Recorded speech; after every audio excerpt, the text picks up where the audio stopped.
আল্লাহকে তুই ভালোবাসিস? কেন বাসবো না, অবশ্যই ভালোবাসি। আল্লাহকে কি তোর বয়ফ্রেন্ডের মতো ভালোবাসিস? বয়ফ্রেন্ডের মতো কেন ভালোবাসবো? না মানে তোর ফেসবুক অ্যাক্টিভিটি তো তাই বলে। মানে ঠিক বুঝলাম না। অ্যাকচুয়ালি তোর না তোদের মতো মেয়েদের ফেসবুক প্রোফাইলে ঢুকলেই দেখা যায় কভার পিকচারে কোরআনের ছবি, কিন্তু তুই কোরআন পড়তে পারিস না। প্রোফাইল পিকচারে মক্কা শরীফের ছবি, কিন্তু তুই যেটা আপলোড করার যোগ্যতাই রাখিস না। এখানে যোগ্যতার কি হলো? অনেক কিছু। তোর ফিচার ফটোতে 5 ওয়াক্ত নামাজের ফায়দার কথা, কিন্তু তুই 1 ওয়াক্ত পড়িস না। আর একটু নিচে নামলেই দেখা যায় তোর টলটনে রলমলে সুন্দর শরীরের সব পাট পাট ছবি। এই ফাইজলামের বাড়ি কোথায়? এটা কি ইসলামের অবমাননা নয়?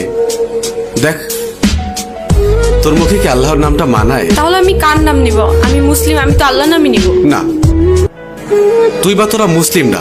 এই যে বললাম শুধুমাত্র এদেশে মুসলিম বেশি তাই তোরা মুসলিম পরিচয় দিস। অ্যাকচুয়ালি তোদের নিজেদের তৈরি করা খোদা আছে, যে খোদা তোদেরকে স্বাধীনভাবে উল্টাপাল্টা করে চলতে আর ফাউলভাবে পোশাক পরতে বলেছে। আমি শাড়ি হিজাব এগুলি কি পরি না, নাকি সেদিন তোর চোখে সমস্যা থাকে? হিজাব পরা পিক আপলোড করে লিখিস অনেক দিন পর হিজাব। বাহ, একদিন হিজাব পরে তুই উদ্ধার করে দিয়েছিস। একদিন বোরকা পরে ফেসবুকে স্ট্যাটাস দিস কেউ একজন পড়তে বলেছিল। আর তোদের শাড়ি পরা থাকলে বুকের ওপর থেকে কাপড়টা নামিয়ে ফটোশুট শুরু করিস। যতটা সম্ভব নিজের বডি শো আপ নিয়ে ব্যস্ত থাকিস, আলাদা আলাদা ভাবে নিজের বুক, পিঠ, ঠোঁট, চুল।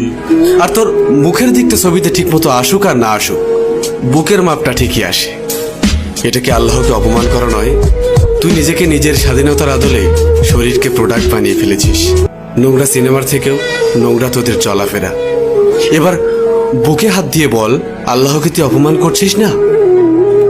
বিশেষ দিনে তোর বয়ফ্রেন্ডের ক্যাপাসিটি থাক আর না থাক, তোর সাথে ম্যাচিং করে পোশাক না পরলে তোর সম্মান থাকে না। তবে একটা চমৎকার বিষয় হলো, সারাদিন তোর ডিমান্ড থাকলেও দিন শেষে বিয়ের জন্য সব ছেলে একটা ভালো মেয়ে খুঁজবে। আর তুই তো নিজেকে খারাপ বলতেই স্বাচ্ছন্দ্য বোধ করিস। তোর ফেসবুক প্রোফাইলে কি লেখা থাকে? I M a bad girl with lot of bad habits. এটা কি ইসলামকে অপমান করা নয়? যার লাইফে যাবি তার লাইফটা তো পুরা।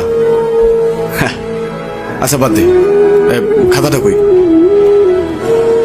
কিরে, মন খারাপ করলি? রিমা, একবার ভাব, তোর এই সুন্দর চেহারার সাথে যদি 10টা ভালো গুণ যুক্ত হয় তবে কতই না ভালো হবে। এই দেখ, এই চামড়ার সৌন্দর্য খুবই সীমিত। একটু কড়া কথা বলি, তোদের মতো মেয়েদেরকে ভালোবেসে শরীর পাওয়া যাবে।